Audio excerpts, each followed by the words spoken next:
The man stood on the edge of the hangar bay, the hum of the Alliance cruiser's engines reverberating beneath his boots. Beyond the shimmering containment field, the void stretched endlessly, punctuated by the soft glimmers of distant stars. His orders were clear: infiltrate, destabilize, and eliminate the threat. The Zyreka, a race of alien warrior women, had become the Alliance's most formidable enemy. Ruthless, intelligent, and relentless, they had resisted every attempt to bring them to heel. He was the Alliance's best, honed by decades of warfare, trained to adapt to any situation. But this mission was different. It wasn't a frontal assault or a tactical skirmish. It required subtlety, deception, and patience. He was to surrender himself to the Zyreka, posing as a rogue mercenary seeking refuge. Once inside their ranks, he would gather intelligence and sabotage their operations from within. A simple plan, on paper, but one riddled with peril. The moment came swiftly. His personal pod was ejected from the cruiser, its distress beacon broadcasting a carefully fabricated story of a man abandoned by his crew. The Zyreka patrol ship intercepted him within hours. The warriors who greeted him were as imposing as the Alliance had described: tall, armored and sleek, segmented plating that shimmered like polished obsidian. Their eyes glowed faintly, betraying a depth of intelligence that made him uneasy. They brought him aboard without a word, their weapons trained on him at all times. He was taken to the ship's leader, a striking figure with silver hair braided intricately down her back. Her piercing gaze assessed him with an intensity that felt like a physical weight. She demanded his story, her voice low and measured, carrying an authority that brooked no defiance. He recounted his rehearsed tale of betrayal and desperation, careful to appear vulnerable but not weak. She listened, her expression unreadable, before ordering her guards to escort him to a holding cell. Days turned into weeks.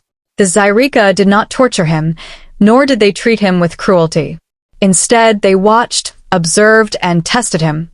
Their society was unlike anything he had encountered before. They were warriors, yes, but also scholars, artisans, and engineers. Their ships, sleek and efficient, bore no signs of waste or excess.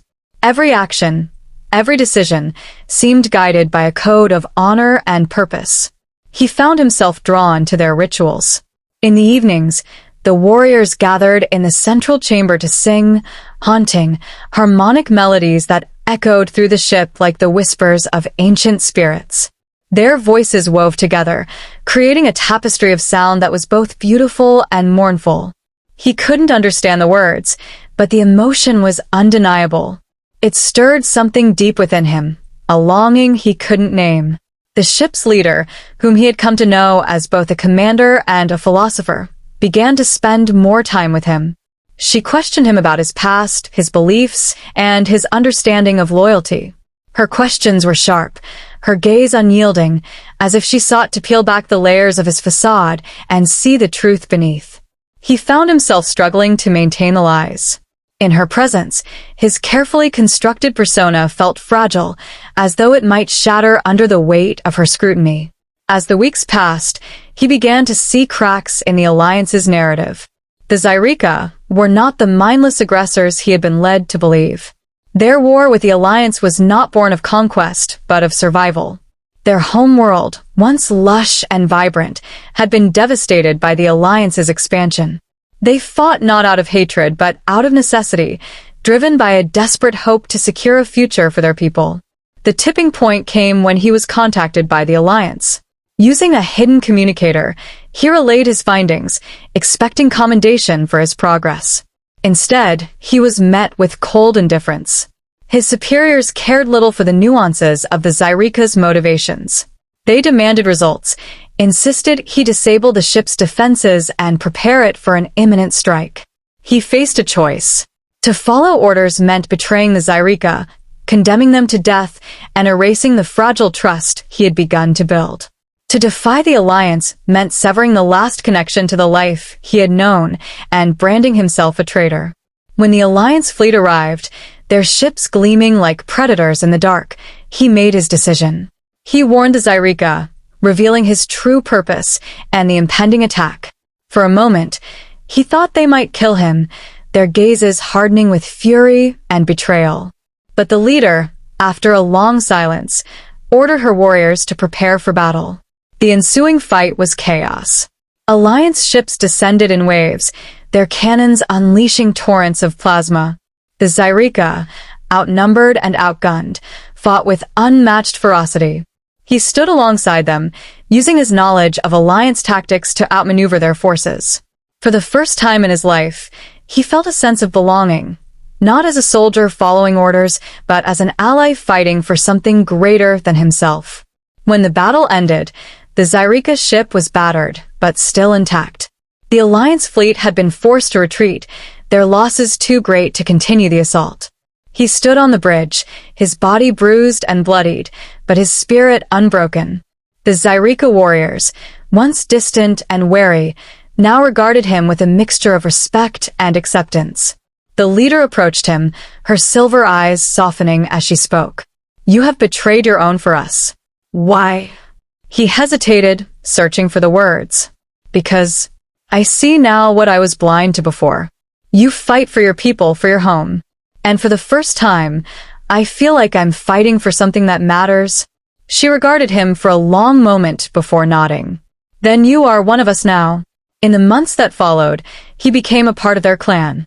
They taught him their ways, their songs, their history. He learned to fight as they did, not with brute force but with precision and strategy. He found himself laughing, something he hadn't done in years, and forging bonds that felt stronger than any he had known in the Alliance. Together, they began to chart a new course, not one of endless war but of rebuilding and reconciliation. The man, once a lone soldier defined by conflict, had found a new purpose among the Zyreka.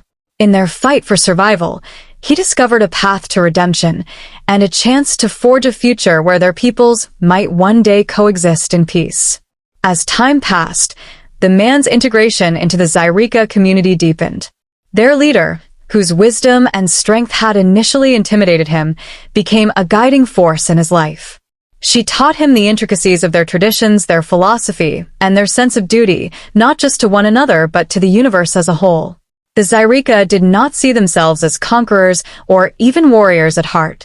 They were protectors, guardians of balance, forced into violence only by the necessity of survival. Months turned into seasons, and seasons into a year. He was no longer a spy, no longer an outsider. He became a part of their plans, their victories, and their losses. But he knew that the shadow of the Alliance lingered over them all. The defeat of one fleet would not deter them for long. The Alliance was vast, its resources nearly infinite. It was only a matter of time before they struck again, likely with even greater force. The Zyreka leader knew this as well. In the quiet moments they shared, she confided in him her fears.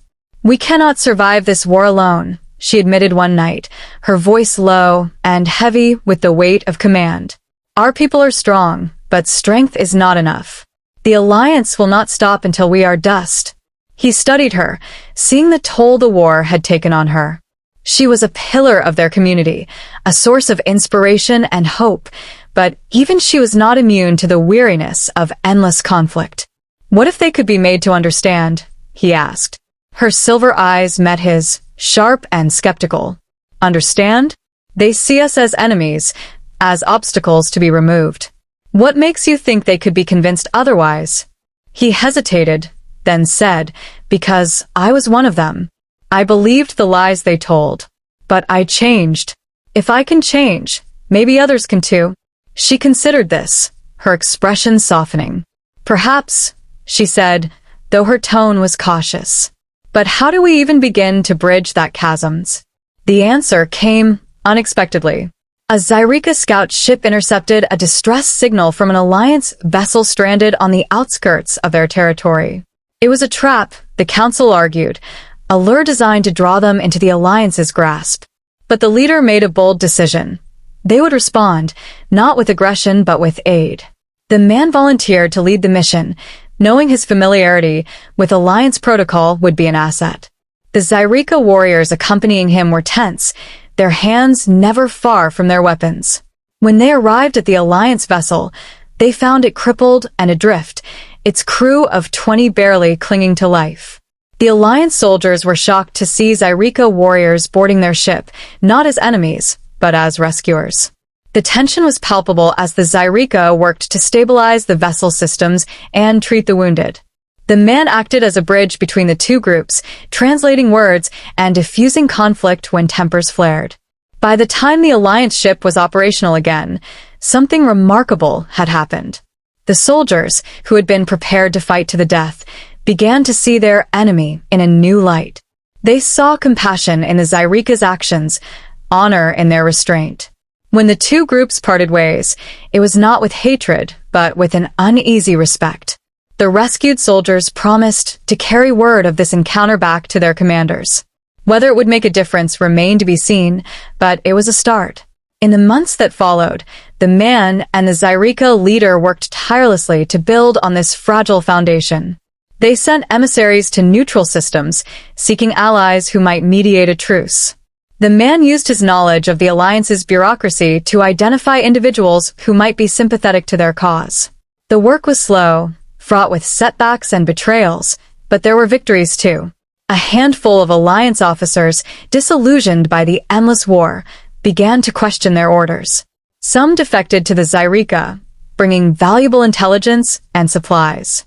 Others worked covertly within the Alliance, planting seeds of doubt and dissent. The man became a symbol of what was possible, a living testament to the idea that understanding could triumph over hatred. He spoke at gatherings, his words carrying the weight of someone who had walked both paths. His presence inspired others, not just among the Zyreka, but among those who heard his story across the stars. The final test came when the Alliance launched a massive offensive against the Zyreka homeworld. It was a battle unlike any they had faced before, with fleets converging from all sides. The Zyreka fought valiantly, their warriors defending their skies and their lands with unmatched ferocity. The man fought alongside them, his heart pounding with a mix of fear and determination. In the midst of the chaos, a message arrived from one of their newfound allies within the Alliance, a high-ranking officer who had secretly come to sympathize with the Zyreka's plight. He had managed to delay reinforcements and spread doubt among the fleet's commanders. It was enough to tip the scales. The Alliance's forces faltered, their unity shattered by hesitation and internal dissent. The Zyreka seized the opportunity, forcing the invaders to retreat. The cost was high, the losses devastating, but the victory was decisive. In the aftermath, the man stood with the Zyreka leader on the cliffs overlooking their rebuilt capital. The sun cast a golden light over the landscape, painting the sky in hues of orange and pink. "You've given us a chance we never thought we'd have," she said, her voice tinged with gratitude and exhaustion. "We gave each other that chance," he replied. "This isn't just your fight anymore. It's ours." For the first time, she smiled, a rare, genuine smile that lit up her face.